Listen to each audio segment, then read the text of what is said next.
अस्सलाम वालेकुम and hello everyone, I am doctor Ejaz Ali. दुनिया के तमाम मुसलमानों को मेरी तरफ से ईद उल अज़हा की बहुत बहुत मुबारक हो।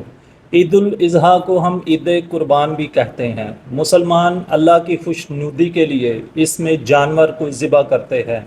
गाय, बकरा, ऊँट वगैरह की कुर्बानी की जाती है। कुर्बानी के जानवर का जो गोश्त होता है उसके तीन हिस्से बना दिए जाते हैं। एक हिस्सा मसाकीन और गुरबा में तकसीम कर दिया जाता है, दूसरा हिस्सा अपने जो रिश्तेदार हैं, दोस्त अहबाब हैं या हमसायों में तकसीम कर दिया जाता है। एक हिस्सा घर में रख लिया जाता है अपने लिए, अपने खाने के लिए।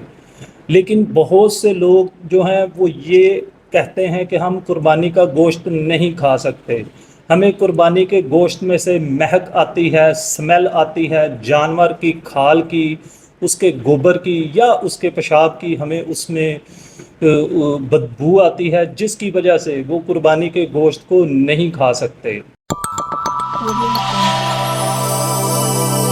तो आज की वीडियो में मैं एक आपको ऐसा तरीका बता रहा हूं, अगर आपने इस पर अमल कर लिया तो आइंदा आपको जो कुर्बानी का गोश्त है उसमें किसी किस्म की ना तो महक आएगी, ना कोई स्मेल आएगी।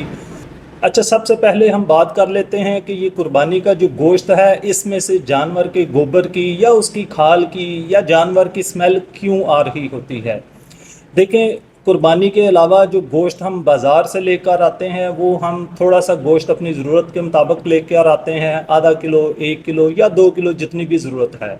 ये जानवर स्लाटर हाउस जो ज़िबाखाना होते हैं वहाँ पर ज़िबा होते हैं, वहाँ पर प्रॉपर कसाई होते हैं, प्रॉपर तरीके से वहाँ पर अरेंजमेंट होती है। जब जानवर को ज़िबा किया जाता है तो वहाँ पर खून बहा का एक प्रॉपर निकासी होती है। फिर जानवर की जो खाल उतारते हैं उसके लिए भी अलहदा से पूरा एक सेक्शन होता है। उसके बाद जानवर की जो ओजरी या उसकी आंतें वगैरह निकाली जाती हैं। उसके बाद जो जानवर का गोश्त है उसको अलहदा साफ़ किया जाता है। उसको धोकर जो रेगुलर जो कसाई हैं जो कि ट्रेंड होते हैं वो उसको बड़े अच्छे तरीके से बड़े पीसीज में करके फिर दुकानों में सप्लाई करते हैं। दुकानों में भी फूड अथॉरिटी वालों ने बहुत अच्छी मैनेजमेंट की होती है। वहाँ पर एसी दुकान हैं या शीशा लगा होता है या उसके ऊपर जाली का कपड़ा रखा जाता है। और हमारे घर में जब गोश्त आता है हम उसको अच्छे तरीके से पका कर खा लेते हैं, उसमें हमें स्मेल नहीं आ रही होती। लेकिन जो कुर्बानी का जानवर है उसके गोश्त में से हमें ये स्मेल क्यों आ रही होती है। कुर्बानी के जानवर को हम बड़े शौक़ से, बड़े प्यार से अपने घर में लेकर आते हैं। उसको पहले ही हम 1 दिन, 2 दिन, हफ्ता, 10 दिन पहले अपने घर में ले आते हैं। अब हमारे घर में जानवर को बांधने की या रखने की प्रॉपर जगह नहीं होती। गाँव में तो लोगों ने अलहदा से जानवरों के बाड़े बनाए होते हैं, या जो पुराना दौर था उसमें हमारे सेहन कच्चे थे, मट्टी वाले सेहन थे, वो सिस्टम और था। अब हमारे घर जो हैं वो बंद हैं, तो हम जानवर को या तो अपने घर में सेहन में बांधते हैं या जो हमारा गराज है गराज में बांधते हैं। कुछ लोगों ने गलियों में भी बांधा होता है, यानी कि वो बिल्कुल इंसानों के करीब जहाँ हम रह रहे होते हैं वहीं जानवर बांधे होते हैं। अब जानवर की खाल की अपनी एक स्मेल होती है, उसने गोबर भी करना है, उसने पेशाब भी करना है, उसकी भी एक स्मेल होती है। जब हम ईद वाले दिन जानवर को ज़िबा करते हैं तो कसाई ने मल्टीपल जो हैं वो बुकिंग की होती हैं। एक कसाई ने एक दिन में 20 लोगों को टाइम दिया होता है। कसाई जब आता है तो उसकी बस कोशिश होती है कि फटाफट इस जानवर को ज़िबा किया जाए, इसके मोटे मोटे पीस किए जाएं और यहाँ से किसी तरीके जान छुड़ा के तो नेक्स्ट जो घर है वो मैं वहाँ पर पहुँच जाऊँ। अब जानवर को ज़िबा अपने हम कहाँ पे करवाते हैं, या तो जो हमारा गराज है उसमें, या बाहर गली में, इवन सड़कों के ऊपर लोगों ने उसको वो ज़िबा कर रहे होते हैं। अब वहाँ पे ही वो जानवर का खून होता है, प्रॉपर खून की निकासी का कोई बंदोबस्त नहीं होता। वहाँ पर ही जानवर की खाल उतारी जाती है, वहाँ पर ही उसकी ओजरी और उसका जो जितनी भी आंतें हैं वो सारा कुछ वहाँ पर ही होता है। वहाँ पर ही जानवर के वो पट्ठे भी पड़े होते हैं, वहाँ पर ही जानवर का फुजला भी पड़ा होता है। और कसाई को इतनी जल्दी होती है कि वो इतनी ज़हमत भी नहीं करता कि वो आपके गोश्त को धोए अच्छे तरीके से।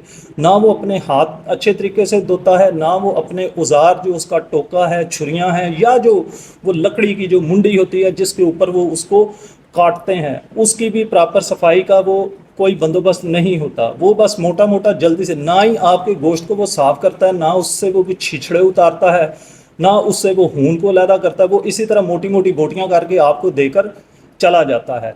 اب کسائی تو چلا گیا، آگے اب آپ کا کام شروع ہوتا ہے۔ جب آپ اس گوشت کو لے آتے ہیں تو فٹافٹ 2 حصے تو آپ نے تقسیم کر دیے، تو گوشت کیونکہ کافی زیادہ ہوتا ہے، آپ ایک ٹائم پہ تو اس کو کھا نہیں سکتے، تو ہمارے جو گھر میں خواتین کیا کرتی ہیں، اس کو تھیلیوں میں پیک کر کے فوری اس کو فریز کر دیتی ہیں کہ گوشت خراب نہ ہو جائے۔ تو یاد رکھیں، ایک بار آپ نے اگر اس گوشت کو، قربانی کے گوشت کو اس طریقے سے آپ نے فریز کر دیا، اس کے بعد آپ اس کو پکائیں، چاہے آپ اس کو نمک والے پانی سے دھوئیں، بیسن والے پانی سے دھوئیں، سرکے سے دھوئیں، لیموں سے دھوئیں، اس میں آپ چھوٹی الائچی ڈالیں، موٹی الائچی ڈالیں، اس میں آپ دنیا کی جو مرضی چیز ڈال لیں، اس میں سے جانور کے کھال کی، اس کے فضلے کی یا اس کے پیشاب کی اسمیل کبھی بھی ختم نہیں ہوگی، اور آپ اس گوشت کو اچھے طریقے سے کبھی بھی نہیں کھا پائیں گے۔ تو آپ نے کرنا کیا ہے، اب میں آپ کو پراپر طریقہ بتانے لگا ہوں۔ اگر آپ نے اس عید پر اس طریقے سے اپنے گوشت کو سنبھالا تو آپ کے گوشت میں سے کبھی بھی مشک نہیں آئے گی، اور آپ جو اللہ کے راستے میں آپ نے قربانی کی، نیکی کے ساتھ ساتھ آپ اپنے گوشت کو بھی مزے سے انجوائے کریں گے۔ تو یہ کچھ ضروری ہدایات ہیں، ان کو آپ اچھے طریقے سے نوٹ کر لیجئے۔ اس میں سب سے پہلے نمبر 1 پہ آپ نے کیا کرنا ہے، گوشت کا جو ٹیمپریچر ہوتا ہے، درجہ حرارت ہوتا ہے، وہ زیادہ ہوتا ہے۔ آپ اپنے گوشت کو فوری کسی ٹھنڈی جگہ پر لے آئیں تاکہ اس کا تھوڑا سا درجہ حرارت کم ہو جائے۔ اس کے بعد آپ نے کیا کرنا ہے، اپنے گوشت کو صاف کرنا ہے اچھے طریقے سے، اس سے جتنے بھی جو چھیچڑے ہیں، کوئی اس کے ساتھ اگر کوئی گوبر لگا ہوا ہے یا اس کے ساتھ بال لگے ہوئے ہیں، اس کو اچھے طریقے سے آپ صاف کر لیجئے۔ اس میں چھوٹی جو ہڈیاں ہیں ان کو نکال لیں، چھوٹے چھوٹے ہڈیوں کے پیسز ہوتے ہیں، ٹھیک ہے۔ پھر اس کے ساتھ منڈی، جو لکڑی کی میں نے منڈی بتائی ہے، اس کے وہ لکڑی کے پارٹس بھی وہ لگے ہوتے ہیں، آپ نے وہ سارا اچھے طریقے سے صاف کر لینا ہے۔ دوسرے نمبر پہ آپ نے کیا کرنا ہے، صاف کرنے کے بعد آپ اپنے گوشت کو اچھے طریقے سے پانی کے ساتھ دھو لیجئے۔ دھونے کے بعد گوشت کو آپ کسی چھلنی میں ڈال دیں تاکہ اس میں جو ایکسٹرا پانی ہے وہ سارا پانی وہ نکل جائے۔ اب جب پانی نکل گیا تو تیسرے نمبر پہ آپ نے کیا کرنا ہے، اپنے گوشت کو آپ چھوٹی چھوٹی تھیلیوں میں پیک کر لیں۔ آپ کو پتہ ہے آپ نے کتنا پکانا ہے، آپ پہلے ہی تھیلیاں اسی حساب سے بنائیں، ٹھیک ہے۔ اور تھیلیوں کے اوپر آپ موٹے مارکر سے لکھ بھی سکتے ہیں کہ کون سی تھیلی آپ نے کس مقصد کے لیے رکھی ہے، ٹھیک ہے۔ اس کے بعد آپ نے کیا کرنا ہے، جو نکیلی ہڈیاں ہیں ان کا بہت زیادہ دھیان رکھنا ہے، وہ آپ کی تھیلی کو بالکل خراب نہ کریں، اس کو مت پھاڑیں۔ اگر آپ کی تھیلی پھٹ گئی تو فریزر کی خشک ہوا آپ کے گوشت کے اندر داخل ہو جائے گی اور آپ کا گوشت بھی خشک ہو جائے گا۔ اس کے بعد آپ نے کیا کرنا ہے، اپنے فریزر کو، گوشت کو فریزر میں رکھنے سے پہلے اپنے فریزر کو آپ تیز کر لیں، ہائی کول پر کر لیں، تاکہ جیسے ہی آپ گوشت فریزر میں رکھیں گوشت فٹافٹ ٹھنڈا ہو جائے اور آپ کا گوشت خراب نہ ہو۔ چھٹے نمبر پہ آپ نے کیا کرنا ہے، تھیلیوں کو ایک دوسرے کے اوپر آپ نے تہ در تہ نہیں رکھنا، آپ تھیلیوں کو پھیلا کر علیحدہ علیحدہ رکھیں۔ اگر تھیلیوں کو ایک دوسرے کے اوپر رکھ دیں گے تو وہ آپس میں چپک جائیں گی، جم جائیں گی۔ کل کو جب آپ نے اس کو پکانے کے لیے نکالنا ہے تو وہ تھیلیاں نکالتے ہوئے آپ کو بہت زیادہ دقت ہوگی۔ اچھا، جو 7ویں نمبر پہ پوائنٹ ہے، آپ نے کیا کرنا ہے، جب آپ نے گوشت کو پکانا ہے تو آپ پکانے سے کچھ گھنٹے پہلے اپنی وہ تھیلی جس کو پکانا ہے آپ اس کو نکال لیں اور اس کو رکھ دیں نیچے، فریج میں رکھ دیں یا اس کو علیحدہ رکھ دیں تاکہ وہ پگھل جائے۔ جب گوشت پگھل جائے تو آپ اپنے گوشت کو اچھے طریقے سے پکا لیجئے۔ اب آپ اس میں چاہے کوئی الائچی چھوٹی ڈال لیں، موٹی ڈال لیں، یا اگر آپ اس میں کوئی لونگ ڈالنا چاہتے ہیں، کچھ آپ اس میں دار چینی ڈالنا چاہتے ہیں تو لوگ اس میں خوشبو کے لیے وہ گرم مسالہ وغیرہ ڈالتے ہیں ذائقے کے لیے، تو وہ آپ اس میں ڈال سکتے ہیں۔